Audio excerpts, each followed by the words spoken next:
Welcome back, everybody, to another episode of the League of Inches podcast. This one, by popular demand, it has to be said. I wasn't that keen on doing it, to be fair. I know Trav was, and he was from the start of the week. It got to me. The guilt got to me. Put it onto the Instagram story and said who is keen to hear our State of Origin Game 1 preview. And surprise to me, plenty of you out there actually voted yes. So it clearly won. So I've got to cater for what you guys want and need. Hopefully, this is obviously now you're listening to this. It is the day. It is State of Origin Game 1 up at Suncorp Stadium Wednesday. I am pumped. You're probably inside the 12-hour mark when you're listening to this one. Excitement is building. We're passionate as well this time. There's no League of Inches merch on. It is our state merch on. I'm the New South Welshman, and Trav is the Queenslander. I've said off air, and I'll just let everyone know a bit of off air talk. I've said I basically hate him at the moment. I'm in a 24-hour period where I just don't want to be anywhere near a Queenslander. I'm starting to feel the passion. It's been a very subdued build-up, I feel like. I don't know if Trav will agree with that or not, but I feel like it's been very low-key. Obviously, Galvin's taken over a lot. We are not talking about him at all in this podcast, but this is Origin now, and I am starting to really pump up knowing we are almost at the business end of kickoff and pumped up. Trav, come on in. Thanks for having me. I hate you too, but, I won't tell anybody that. I'm not rude like you, not a flog. But, yeah, mate, how good. It's exciting.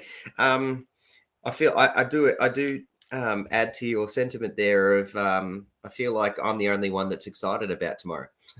I just don't hear, other than you and I haven't heard anything about it. Like I'm the social media scene's being quite low on it. Content creators have been kind of quiet on it. But anyways, I'm excited. Can't wait. Let's talk. Yeah. And I guess from a content creator point of view, obviously there has been other things in the media and things like that, which we have had to cover a week, but I'll make this promise to everyone now, today being the Wednesday that you're listening. Every post that we do today is going to be Supercoach related. Not Supercoach, sorry, State of Origin related. Or the S words are all in my head at the moment. State of Origin related all throughout the day into the night. So, and our Legends chat will have a lot more exclusive content as well. Probably have a bit of our bets and things like that as well. Just have a bit of muck around. It is obviously State of Origin. If you want to be involved, go over to there. Just click the subscribe hub. $2.99 per month. Come and get involved with everything. But it'll be just all State of Origin focused. For this episode, let me just quickly warn everyone, it's probably going to be best to watch it on YouTube. It's going to be a great episode still, regardless, via the podcast, but we are going to have the graphs popping up, talking about some stats and things like that regarding both sides, going through position by position, things like that. So it might be good for some people who are visual to see that on the screen. We'll do our best to explain things as we go, so we are accommodating to those on via the podcast. And as always, please like, subscribe, all that jazz. Add some comments in as we go as well, as if you are listening and part of the podcast. So let's get straight into it. There's a lot to get into and not much time. So let's bring it up straight away. We've got the outside backs. So you'll see the fullbacks are not part of that one. They're in the spine. So for the outside backs, got obviously for the Blues, To'o, Crichton, still under a bit of an injury cloud, I feel like. Latrell Mitchell and Zach Lomax, and for the Queenslanders, Xavier Coates, Robert Toya, Tabuai Fido, and Val Holmes. There's stars all over the park when you look at both of these backlines. It's almost an embarrassment of riches in a way, and I think it's a good stepping stone into what's going to be a magnificent game. Very, very keen for the battle that's going to be on the edges when you look at both these, all these wing and center pairings. And there's cool little stories involved with all of them, I feel like, Trav. Yeah, there is, isn't there? Obviously the biggest surprise packet along this line here is Toya getting mentioned in the Queensland team. Obviously, there's been a few injuries. We've spoken to that a fair bit around Cobbo, Talangi sort of injuries, and not that necessarily Toya takes the Talangi spot, but he definitely has come in for the Cobbo injury. And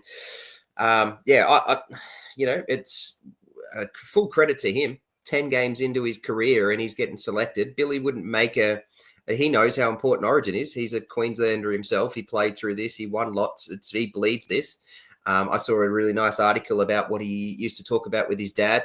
I think it was yesterday around Origin and the team and how they used to review it. So he knows it. And to pick Toya is a huge sentiment to what he thinks and believes that he can do it. He's not going to pick someone that he doesn't believe can't stand up. And he knows sure as hell he's picking someone that's got to match up head to head in front of Latrell Mitchell, who's probably the most destructive ball runner in the competition. So, yeah, I think that's a really good story. I'm eager to see, game 2 and 3, and it's a bit ahead of myself here, but, Cobbo's going to, well, I think Cobbo should get selected. I also think Talangi should get selected. So I'm eager to see how the Queensland team revolves around that. That's, 6 dudes that can only fit in 4 spots. I think the New South Wales team is just set. That's set and forget, like simply as that. It's pretty much your Australian team right there too, other than Toto obviously, but that's your Australian team right there. Oh, sorry, Crichton as well. He's Samoa now. Yeah, like that's just an incredible backline. It is, and I feel like that the bright spark or the big talking point coming into the game in terms of form-wise, stats-wise, we can see there for the Blues side of things was Stephen Crichton. Now, unfortunately, he has been hit with that. They're calling it a cork at the moment. Obviously, any footage we have seen in the past 24 hours has suggested he is struggling with that. He can't walk, let alone run. I feel like at least not without hobbling and things like that. So that is a big shame because he was obviously going to be a huge focal point. I feel like yet Latrell has all the talk about him. There'll be a lot of people, but I feel like having Critter on the other edge, just sort of doing what he's been doing, and he's been really great in attack the last few weeks. It was a really good bright spark, a big focal point in attack for the Blues. So interesting to see over the next 24 hours or so upon us recording this, how that recovers. There is murmurs around that he might not even be playing at the moment. There's somehow they're trying to predict that. So that would mean Campbell Graham would come in. Now, we don't have the stats for him at the moment, but I don't think he's really look, I love the fact he's back, but I wouldn't say he's had a remarkable start to the year by any stretch of the imagination. So from a Blues point of view and getting around him, obviously I would, but that would definitely be a concern for mine, him coming in, because when he was in his prior form before all the injuries, yeah, on fire. But I feel like he's still in the moment of getting back to what we know of Campbell Graham. So just be interested to see what happens there. But let's focus on the 4 for both teams that are confirmed at the moment to be playing and look at a few stats. And straight away, like we look at the games played, and I sort of put it in the post today and I made a bit of a comment about it, which I think is a bit of a standout. The fact that for the back line alone, the Queenslanders have played 15 more games than the New South Wales team, which suggests to me they're basically well tuned when it comes to their game and how things are. 3 of the 4 in the back line for New South Wales have been battling injuries quite recently as well. Now you can probably chuck in the 4th, unfortunately, with Crichton. So it is not ideal. It feels like all 4 Queenslanders are basically full of health, which is a great thing for them. That could be a little bit of an advantage there, Trav. Yeah, I agree. Like for those that are tagging along with the YouTube video here, it's the 4 players from New South Wales have played 26 games. The 4 players for Queensland have played 41. All Queenslanders have played 10 and above. Hammer's played 11. And then for New South Wales, Crichton's played 10, and then you got 4 for Toto and 6 for Mitchell and Lomax. So I said this last week when we reviewed the naming of the teams, that I think the only thing that's going to one major help or positive for the Queensland team is minutes in the legs, body hardened. They're all freaks and they're all big bodies. Lomax, Mitchell, Crichton, and Ty, they're all body hardened. Like they've been playing this a long time. They're not rookies like Ty. Sorry, not like Toya. So I think they're ready. They're obviously ready and raring to go. They all played a week ago, so they've had a week off on the weekend, obviously for Origin. I think they're ready, but I think minutes and health is going to be a bit of a concern. Can they all play a full 80 minutes in a battle-hardened Origin game? That's a little bit of a concern for mine. if I was New South Wales, and that's kind of what I'd be thinking of. Whereas you look at the Queensland team, every one of them comfortably plays 80. Like you look at Hammer. Hammer plays fullback for his home club. Val Holmes is having a monster year. Tyler plays 80, and Coates easily plays 80, and is probably the form winger in the competition. So they're all ready to go. It's raring to go. So that I think really the biggest matchup here is whether the New South Wales can survive full 80 in that battle-hardened context. As a Queenslander, I'm hoping not. But to me, that's, I think, the only weakness that they've got is whether they can actually withstand that for 80 minutes. Valid points. I can't really argue against any of that really at all. It's to be honest, it is my concern as well. I think it would not surprise me at some point that Watson is having to play that center sort of position at some stage if it does mean one of these players do go down, which would be a shame because I'm really looking forward to this battle. It looks great. Just a couple of the other stats, obviously, like game wise, you would expect it as well, but the tries are hugely in favour of Queensland, 24-8 in total for the Blues, which is crazy. But again, that's 15 more games from the Queenslanders at the moment. So their strike rate is pretty unbelievable, especially when you have players like both Coates and Tabuai-Fidow, 10 and 8 respectively. It's a huge sort of total. And then you can move on to even like the line breaks, for instance. Again, like the Queenslanders, yet they far outweigh due to the more games. But at the same time, like you have to be making these numbers and doing this sort of thing. And they're doing it quite consistently going off the numbers. Like their line breaks at the moment, 28 to Queensland, 13 to New South Wales. That's huge as well. I just feel like and we might say this a fair bit about the outside backs. So you just want these players who have been playing it all year, basically, in poultry, in motion type thing. It's the wheels are just going along the track quite nicely. And at the moment, that's all pointing towards Queensland. Yeah, it is, but that's only because obviously they've been playing. They're not going to get picked if they're not ready to go. But yeah, like as we've said, it is really a ball in motion train ready to go. It's just got to hop on and ride it and survive it. Yeah, I think for the outside backs for the New South Wales, I think they're going to rely really heavily on what their forwards produce. And how that can help them get through the full 80, I think. That might sound a little bit silly, but they're going to need the forwards to do a fair bit of early work and big work for the outside backs so they're not relied on so heavily, which is funny because each one of those four are going to, are normally relied on for, a good set of big runs and important runs. So I think that's got to be a game plan or going to be a game plan. I'd be very surprised if that doesn't sort of feed off early, how the forwards and New South Wales try to dominate with the forwards. And I think that they've been a no-brainer anyways with the way that their pack is and what they've got. But I mean, if you look at it, like, let's be fair.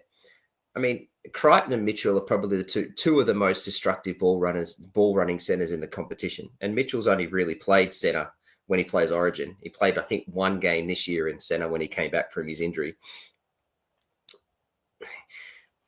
I think they're going to be fine. For me, it's just trying to clutch at straws and things that I can find weaknesses as a Queenslander. At the end of the day, they are literally that good. And then to finish it off, really, have a look at what's on the outside of them. Probably two of the best running wingers in the competition, easily. And then you add in, obviously, Lomax's ability to catch the air ball, the high ball and get up in the air. I'm so excited to see that. And I'm a Queenslander at the end of the day, but I just want to see good Origin footy. And I think that's what I'm about to see from New South Wales. And if I look on the other side of it, that back line, other than Toya, and I rate Toya, I don't think he's a scrub. But that backline, that's an immense backline too, outside backline. Xavier Coates to me is the most informed winger in the competition, as I said. Hammer's just starting to click into gear, and I think he's a better center than he is a fullback, in my opinion. And I love what he does for us in Origin. And Val Holmes, well, we all know how bloody good Val Holmes is. So, yeah, it's going to be a really interesting battle of the outside backs. It's got to be we know what New South Wales is going to be able to do, and And I think at the end of the day, I think New South Wales knows what Queensland's going to do. It's which one of the four stands up defensively better will be the one that wins. And that's what promotes this game and really tones in onto what this game style and what's going to happen in this game. It's the defense side of it. Because I think either way, offensively, both of these four sets in the outside back are going to be able to do what they would normally do. It's just about how much it can be curbed. And on that, like you see there, the tackle efficiencies, which I feel like has become a huge stat this year, pretty much to suit people's arguments for or against certain players. But we see for Queensland, both Toya and Tabuai-Fidow, 83% tackle efficiency, which is really good. So they're going in with two very solid defensive centers in their players in their centers, where the Blues obviously have Crichton at 86%, which is the best out of all of these players on this screen. And Latrell obviously being judged at fullback, but he's only at 71% at the moment. Now, I don't look too much into that stat because I know Latrell Mitchell is one of those players where it comes to Origin, he is just an absolute different beast. In a way, I hope Queensland do underestimate him because I think he'll make them eat their words very quickly in that game, in this game, and make sure they realize who they are up against. I think he won't be missing many tackles, if any at all. I think tonight it'll just be all about him showing what he can do on the biggest and grandest stage of all, and I'm really looking forward to that. I am slightly concerned at the error rate for Latrell, but at the same time, he has needed to do everything for the Bunnies so far this year, so it comes with the territory. I think more worrisome would be for maybe Val Holmes for the Queensland point of view. 13 errors so far. Played 10 games at the moment at centre for the Dragons. You could probably say he might be being asked to do a little bit more than a standard centre would have to do. That might be why. But I do remember there's been a few where it's been like hitting a hole and things like that, where he has just bumped out of those big biceps of his, where on the wing might be a bit different. He's asked to stay on the paint, things like that, work out of his own end. So that might be okay. But interesting, Toya as well has got 9. So there's a few high-ish sort of tallies up there. But again, backline players, it probably comes with the territory. They are trying things occasionally, especially centers doing their flick passes and things like that. Origin is a completely different arena. I think what all 8 of these players will do at the start of the game and probably throughout most of it is just play tough. You want to watch those guys who are your meter eater wingers. You want to see them work out of their own end and make the 10 or 12 meters per run and things like that. Do an odd offload. Offloads will be key, will be huge in this one. You see there, Lomax has been killing that, and he's only played half the games compared to most there, and he's on 12. So he's been huge with his offloads this year. I think offloads could be a real big key to all of this game, and not just for the outside backs, but also the forwards, which we will get into. If you can promote the ball and get some second phase play happening, catch those big sort of, they're mobile, but they are big boys as well in the pack. If you can get them starting to move and be a bit tired, you can start to get some of these smaller men and quicker, agile men in and around that area, and that could all of a sudden cut them to shreds. Yeah, absolutely. I'm not so fussed about the errors for Val Holmes. Like watching the Dragons this year, that he's had to do a hell of a lot more than you would expect on that list in that team. Plus, he's had a partner for half the year in Tua Polotu, who's been a monster this year in terms of how he started the year, and so they're scoring a lot. They're trying to make a lot of plays, and Val Holmes is doing that as the center. So I don't read into that. I don't really read into the Toya one either, because again, you have to have a look at the context of what he's had to try and do as a rookie, with the uncertainty, injuries, all sorts of things that have happened at the Roosters this year. So, like, again, he's just trying to be a playmaker. And then on the other side, the Latrell Mitchell's 11. We have to remember he's played fullback, center, 5'8" this year in his 6 games. Like, he's had to do a lot, and he's trying to do a lot. And there are a couple of mistakes there that I've watched. I remember watching. It wasn't his fault. It was just that someone didn't quite work hard enough to get to his shoulder or any of that sort of thing. So, yeah, I don't really read too much into errors. I also don't really read too much into errors with outside backs either, because as you said, and rightfully said, and particularly every single one of these guys, most of them are playmakers, are ball ball in hand, want to make that little flick pass, want to make that big play, want to get that ball to the winger, or the winger try to get it back inside. So I don't read into outside back errors too much. Most of the inside of that, unless it's like a error from a drop catch and stuff. And I can't remember too many of these guys actually doing handling errors like that very often. So yeah, I don't read too much into that side of it. Yeah, and completely fair. All right, let's give our prediction. What side of the fence do we think comes out on top of this for the backs? So obviously, you've got the Blues up against the Maroons side of things, and I'm my big worry at the moment is I'll just say I think Rob Toyer for the Maroons just against Latrell Mitchell tomorrow night. I know there's a lot of been spoken about in terms of that battle they had when Latrell just got back when the Bunnies versus the Roosters. But I think the key there was the fact that Latrell just got back. He was still working into things. It wasn't the Latrell that we're going to get tomorrow night. And I think that's, as I said before, like there's people you talk about in the game and the Origin Arena, like your Mal Meningas, where they just stood up and they were this huge beast. And I don't want to put the pressure on him, but I'm starting to feel more and more like Latrell Mitchell is starting to have that aura about him when it comes to the Blues, where he's that sort of Mal Meninga figure for the Blues. He gives them that hope. He helps raise everyone sort of around him. And I think Toyer might be in for a bit of a shock. I don't think he'll underestimate him at all. I don't think he'll underestimate how good Latrell can actually go at this stage and at this level we have seen before. I think the meter eating wingers of Toe and Lomax will be huge. There'll be a lot of pressure on. I think Xavier Coach has been very underrated in this aspect this year. So I think it's more Val Holmes coming out from the center over to the wing to make sure he's involved. Are very busy to counter what we know Lomax and Toe are going to produce.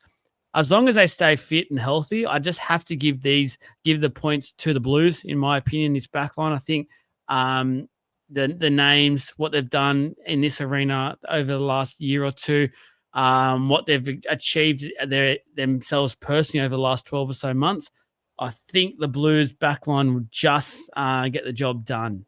Trav?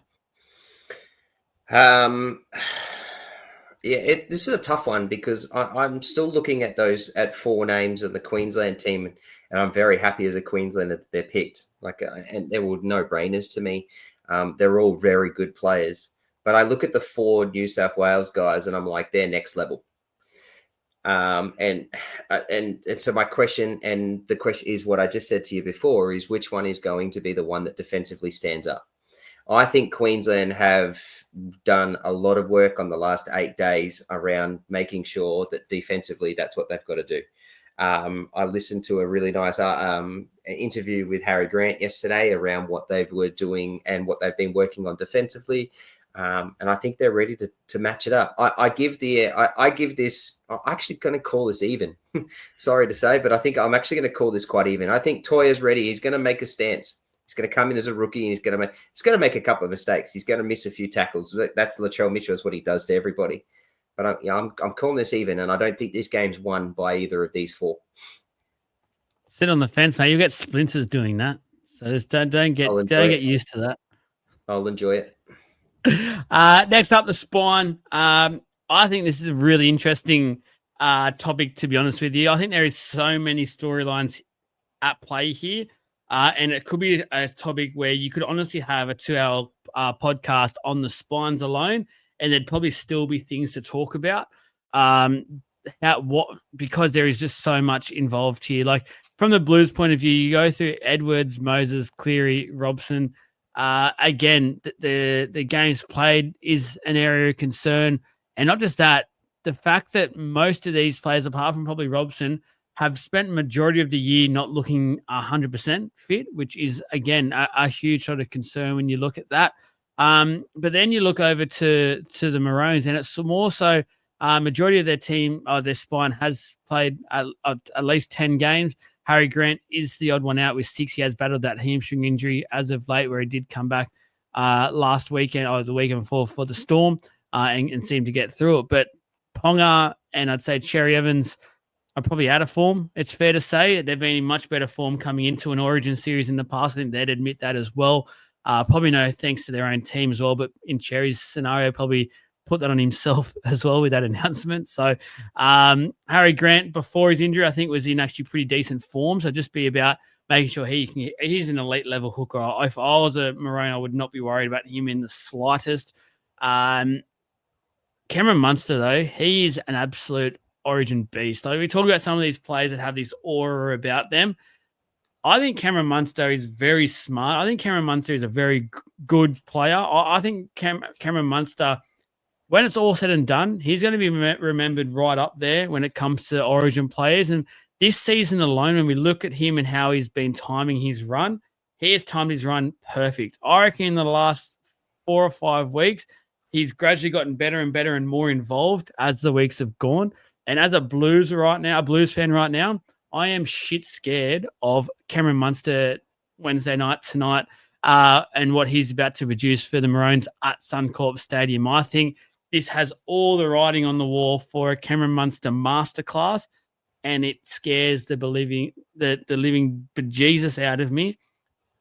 And I'll get into it slightly, but I'll let you carry on from there, Trav, because there's another point to go back to for the Blues halves, but I reckon you'll probably cover it. Well, I'll touch on the Queen. How about I just do Queensland and then we'll go into New South Wales? But when I look at that 4 and I look at it, on their day, any one of those 4 can completely dominate a game. And whilst we say that, Ponga and Cherry Evans, are not super in form, I think this is different. This is Origin now, so this is different. And Ponga is not in form because of what's been surrounding him with his club team. This is now different. Now he's surrounded in stars. And so Ponga can just go about his business. And Cherry Evans is on a good side. And I still don't think Cherry Evans has been bad this year. He's just not been to Cherry Evans's levels. But this is different. He's now walking in as the captain. He's going to walk in at Suncorp as a Maroon as the captain. He's going to lead them out. This is different. So at any stage here of all of those 4s, that could be that they will dominate the game. This can arguably be one of the greatest spines or a match up with one as the greatest spines that Queensland's put on paper. But and that's saying something when you've got to talk about Cam Smith, Cooper Cronk, Jonathan Thurston, and Billy Slater. Like obviously that's way better than anything you can put together. But this is arguably one of the best spines Queensland has put together ever. So this is, it's just about whether they go in for form. I think this is all built around Cameron Munster, for sure. And as you said, the Mad Dog's ready. Like he's primed. Like he built this first 10 weeks of games to make sure he plays Origin. He knew what he was doing last year when he went in for his double hip surgery. He knew what his end goal was. His end goal here was to get ready for Origin. That's what it was. And then he's going to get through Origin, and then it's about what he can do for the Storm. But his first goal was this, and he's built for this. I reckon he's gone in this whole preseason going, Tom Dearden's not taking my spot. I want it back. I'm so freaking excited to see that. I'm also excited because to see and watch Ponga. Because on his day, and I've said this before, I'm happily going to say it again. On his day, Ponga is the best player in the competition, the most skilled player in the competition.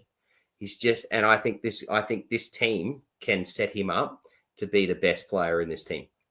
And I'm so bloody excited. And Harry Grant, well, yeah, he's Harry Grant. He's easily and by far and above the best hooker in the competition. And he's not just a hooker, right? He just is the one that plays out of the dummy half.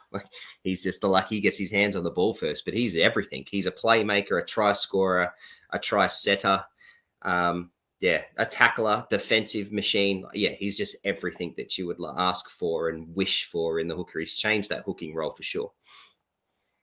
He has, and it's like, I feel like in a way he's the ace up the sleeve of the Maroons, which is dangerous. And the fact that his style of play, he can get up and go if he sees fit. And that's the thing that the Blues forward pack will need to make sure they're right on top of, because he's one of the best in the game at exploiting it. We all know that. And the fact that it's very underrated part of his game, I feel like, as well, because he's not the quickest hooker around, but he just ends up always managing to get it done. He's just so good at timing it. Yeah, I think he's deceptively quick, but he's because got how often? That's right. How often does he pick the ball up out of the play of the ball when he's in at the line before they've even moved? Like it happens a lot. He's very agile, very, very underrated speed. He's not a beach sprinter, but I'll tell you what, No. in another life, he might be able to go close to that. Munster side of things, like the tries, he's 15 already this year in 10 games.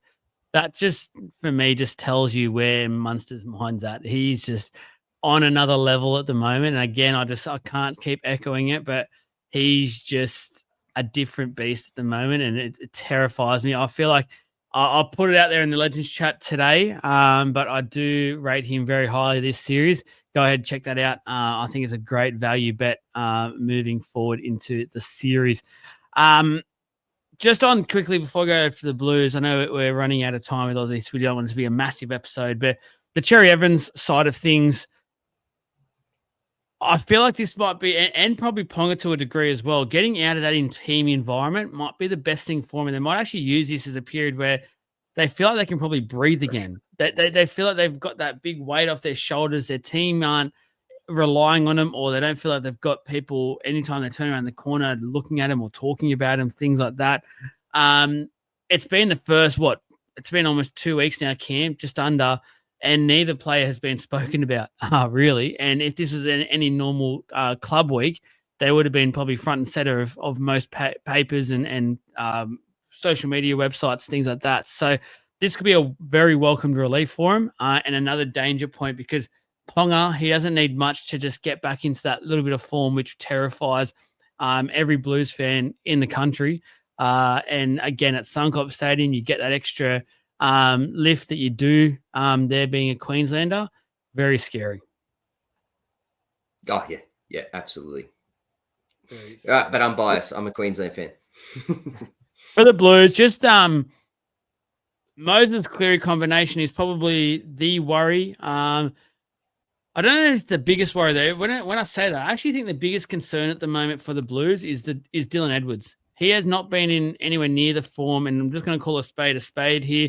I know people have probably walked around it and not tried to say too much. He has not been anywhere near the form that he was in last year. That many said he'd basically had this jersey on a mortgage. Honestly, form-wise, it would have been, and probably should have been, Tedesco at fullback. I get why they didn't at age, all that sort of thing. I do understand it. But when we're talking pure fullback and form, there's probably 2 other players in the NRL at the moment who you'd give that position to, which I think's a slight concern. Then you add to, like, you don't know how Moses and Cleary combination is going to be. What I will say, though, for a New South Wales point of view, and what I'm excited about, is how the kicking game for the Blues is going to be covered no matter what. Like, even if one of those players is to go down, oh, wow, that just means the other person has to do more kicking. Like, okay, awesome. Like, we've got probably the 2 best kickers in the game in our side. And Robson, yep, if you put him on paper, he doesn't match up to Harry Grant. I don't think he goes close to him, apart from maybe defensively, which he has got there, a better tackle efficiency there. But apart from that, he's going to play a different style of hooker than for the Blues than what maybe Harry Grant would do, because he literally, Robson, will just need to feed the ball to either Moses and Cleary or Yo, perhaps, depending on what style of play they want to do. And that'll be it. So a lot hinges on, I feel like, Edwards to a degree, but just also making sure Moses and Cleary both put the egos aside and actually play as that team game, and allows them both to make calls throughout the game. I don't think, like, there was talk early in the week about being one chief playmaker. I don't think that's the way to go. They're both just as good as each other. Moses dominated last year's series. Cleary's arguably the best player in the world at the moment, and has been for a number of years now. Has played in the biggest moments in the biggest games. So I feel like they both need to just go out there, respect each other, and also just be able to play football and play their own style. Yeah, look, making the 2 halves work together successfully is clearly the Blues' biggest challenge. But clearly, it has to be. And that's a no-brainer for me. And what those 2 can do will really help everything else in the park for the Blues. And if they can gel and they somehow get it to click, they'll be on their way. Like, it'll be magical. It'll be absolutely magical. I'm not going to lie with that. I actually think whilst I agree, and I've said it plenty of times, I don't think Dylan Edwards deserves his spot. And I get what he did last year; it was huge, and he deserved that spot last year. It was enormous, and what he did for Australia in the offseason was enormous. But so far this year, and I've said it a few times, I would have picked my teams based off form. I would have been going into this game based off some form, and he's one of those that just hasn't shown that form. Tedesco has been enormous, but I don't want to get into that. I think Dylan Edwards is going to get saved because the Blues team is just amazing. And so Dylan doesn't have to do much. Dylan literally just has to take that ball, run it up, take that tackle, play the ball, go back. That's it. That's all he's going to have to do. He doesn't have to do anything this year. He's just got to make it simple. And Dylan Edwards is a very good player, and he just happily just go and eat those meters. He'll get 250 meters, no worries, if he just makes his game very simple, and I think he'd be fine. And Robson, look, I wouldn't have picked Robson myself. I would have picked Wade Egan this year based off form, but also because of the way that the role is and what they've got to do.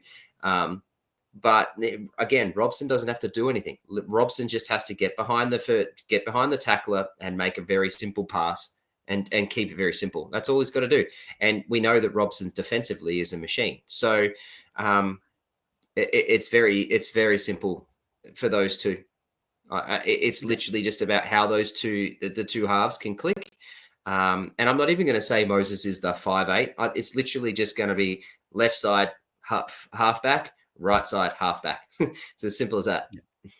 Yeah, and they should keep it that simple. Just a quick one before we move on. Just I want the biggest stat guy out there, but when I actually got to sit down and do all this and look through the numbers and that sort of thing, it did point out to me, I know Moses has only played 4 games so far, but to only have made 1 error so far in those 4 games where he was literally the go-to guy on all occasions there. I think that's a really actually remarkable little stat there for him that stuck out to me. I know personally a Para fan, but just knowing how busy he was in all those games and to only come up with that 1 error, I think it's a really, really good thing. And it just shows you he has come back.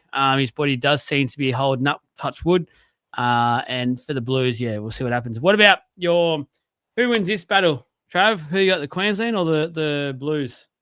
I can't go past experience. Experience is a massive asset in Origin. And I think the Maroons are going into this series with the most seasoned spine and the most experienced spine. And then they've also got this dude, Tom Dearden, coming off the bench at the 14.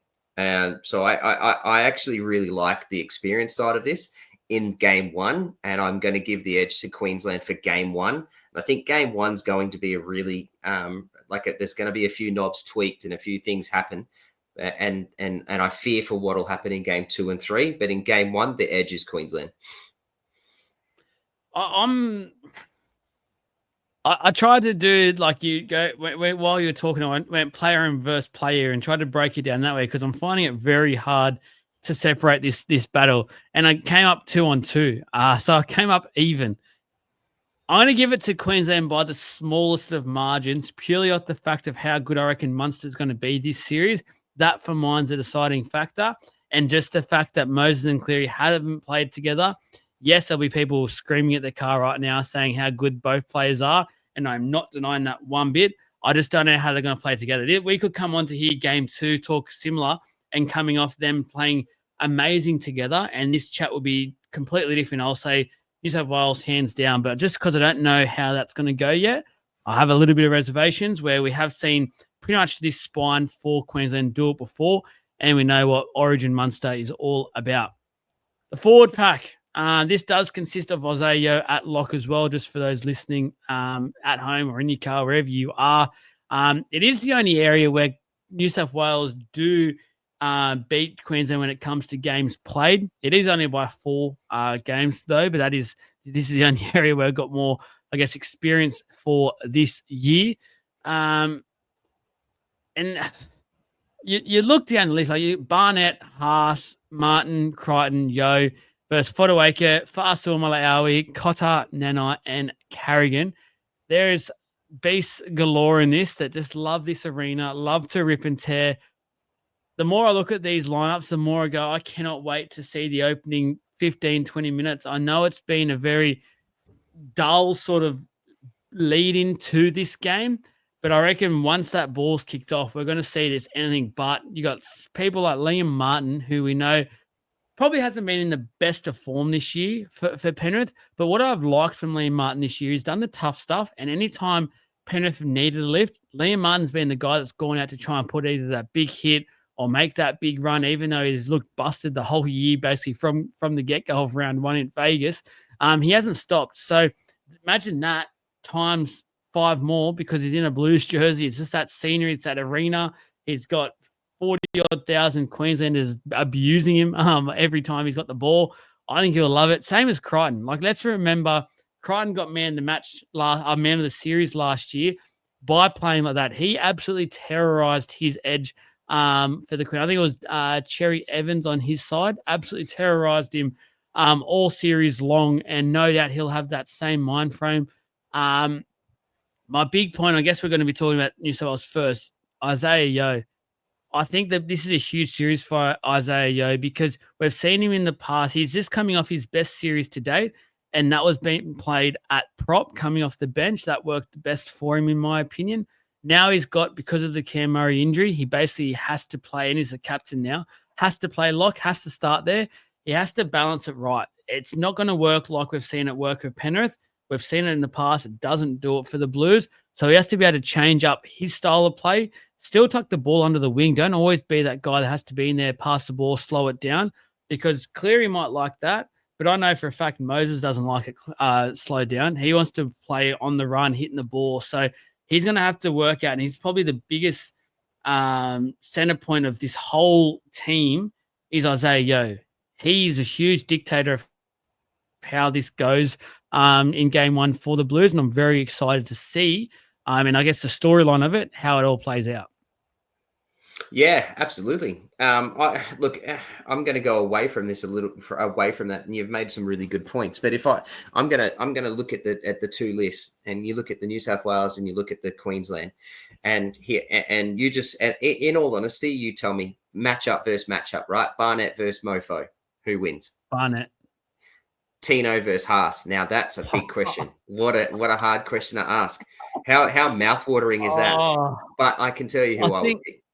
I think on this year's form alone, just consistency, Payne Haas has correct. Yeah, and that's where I would go to. Then you go Liam Martin versus Cotter. Well, even though Martin's out of form, I think Cotter's been out of form as well this year. He's been out of worse form.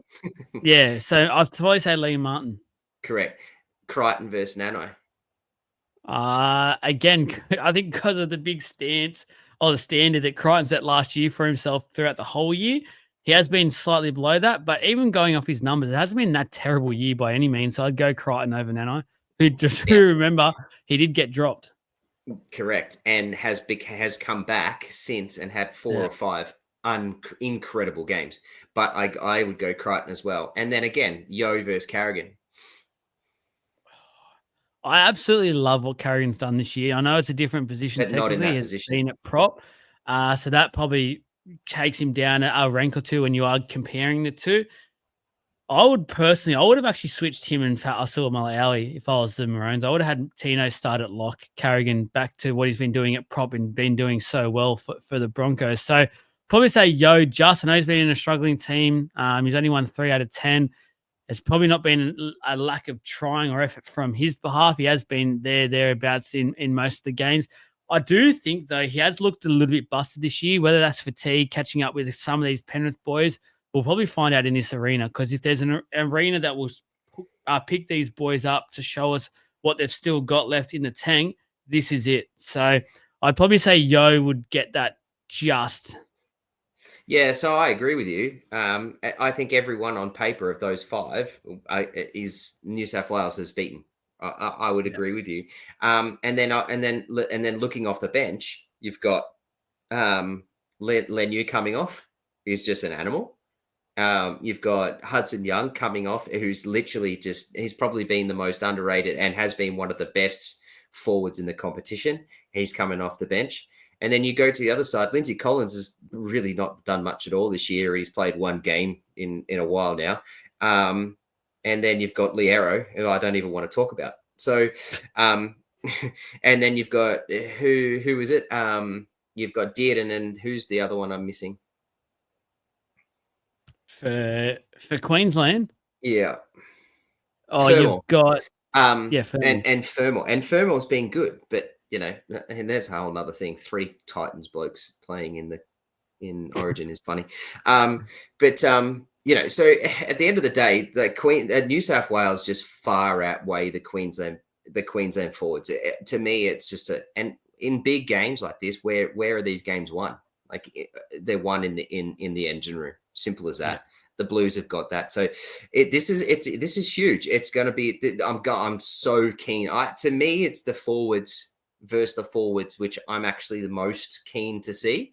I've spoken about the other bits, but this is I'm really, really keen to see what these two forwards do and how they pack it and how they pack it up against each other. And I think New South Wales far outweigh Queensland here, but I think Queensland have to do some magic around Munster, DCE, Ponga, and Grant are going to have to be magic for the Queensland to win, which I think will happen in game 1. But New South Wales, just to me, with the engine room is explosive, and I think they win this easily with the forward pack.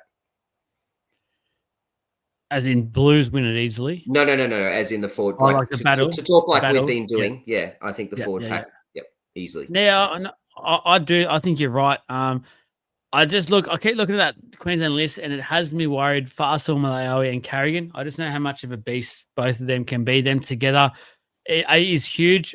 And I know Nanai has been hot and cold, but goodness me, if you get him on a good night, he could. And you look at all these forwards, and this is saying something. If you get him on a good night, he can be the best forward out there, like in terms of just what he's capable of doing skill-wise, what he presents. We all know Cotter will probably spend a lot of the game in the middle. He'll start on the edge, do some defensive work. Fermor will come on after probably 20 or so minutes. Cotter will go into probably lock or and maybe Carrigan will shift into the prop. Who knows? But that's up to Billy and the coaching staff to choose. That's not my decisions to make. Fodderwake will probably be the guy that does come off at some point. But yeah, it's mouth-watering to say the least. Again, like you said, the Blues on paper look far superior in this, but I just keep going back to the fact it's game 1. It's at Suncorp. You cannot underestimate the Queenslanders. I won't be doing it on this podcast either. I'll give them all the respect in the world that they thoroughly deserve and have proven they need. So I will give the Blues the victory in terms of the forward pack in this side of things.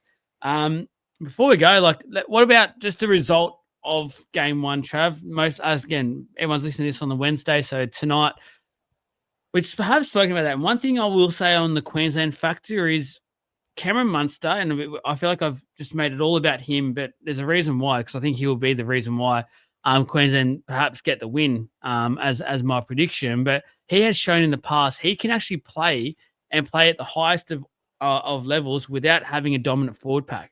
And that's the scary thing that we've just spoken about, the fact that the Blues forward pack is so good. That won't worry Cameron Munster. Of course, ideally, in an ideal world, he would love his forwards to be getting 70-meter sets and all over the Blues at every chance they get. But if it doesn't all go according to plan, I still don't have the Maroons out of this by any means, especially when they have someone like Cameron Munster there. So I feel like for mine, I've got Maroons in a very close one. It hurts me to say. I think the best value bet of the whole game 1, and gamble responsibly, please, whoever you use. Queensland 1-12. I'm all for that. Game 1, Suncorp. I think they'll get it just. Interesting. I think overall the Maroons have the advantage in terms of experience. I think this next statement that I'm going to say is really important. Well-established familiarity, I think is really key, and Queensland have that. There's really only Toya who's not played Origin or has had nothing to do with any of this. So familiarity is of position and familiarity of the team, of the camp, is really key. I also think, obviously, being at Suncorp, it's a different beast. I've got Queensland winning 22-18 in game 1. I just think that like I said, that familiarity of what's going on, experience of what's going on. There's just a lot happening in New South Wales of dudes in positions and where they're playing and what's going on that they have to work out. And I said that already in the last 40 minutes around them working that out. And I think this will be, obviously they're going in here to try and win, but I think this is going to be a bit of a trial and error type thing. If they can win, then also all to them. Because if they do, then it's all over. The series is done because they're not going to lose the next two. I just think there's a little bit too much uncertainty across the board. Injuries, lack of 2025 experience and minutes in the legs, players in positions that shouldn't, but have not played that, combinations that need to be worked out. So I'm going Queensland 22-18, as I said again. And just on a side note to first try, I'm all in on Hammer. Ooh, look out like that. One final thing I'll just leave with this. I'll go the fact that the Blues, a couple of little late injuries and guys that haven't trained throughout, like Payne Haas and the Crichton one, that is not ideal at all. The major thing that terrifies me in all of this as a Blues supporter is the fact that the Queensland camp have been so quiet this one. It has been such a quiet camp from them. Normally we hear the flus run through the camp. So-and-so's gone down and his ankle's snapped in half, but oh no, he's all good to go on Wednesday night. Something's happened and it's been so quiet. That terrifies the shit out of me as a Blues fan. So I think there is a massive onslaught about to hit Suncorp Stadium. I just hope Laurie Daly and the Blues are ready for it. But that's it, guys. Hope you've enjoyed it. That is our preview done and dusted for Game 1. Just a reminder out there, post-game, we'll be straight on live throughout Facebook and YouTube. Probably be about a 30, 35, 40-minute show max just to go over everything that's happened in the game. It's a very big show for us. I know a lot of people get out there, get on, want to have their say no matter what happens. There's always talking points to happen. Voice their frustrations, voice their excitement, whatever it's going to be. We will be on air. So check us out on Facebook and YouTube straight after the game. We cannot wait for that. Hit the like button, subscribe, all that sort of jazz. Go the Blues. Go Queensland. And Let's good go. night. Goodbye. Thank you. Let's get fired up. Pump up. Origin time, baby. Long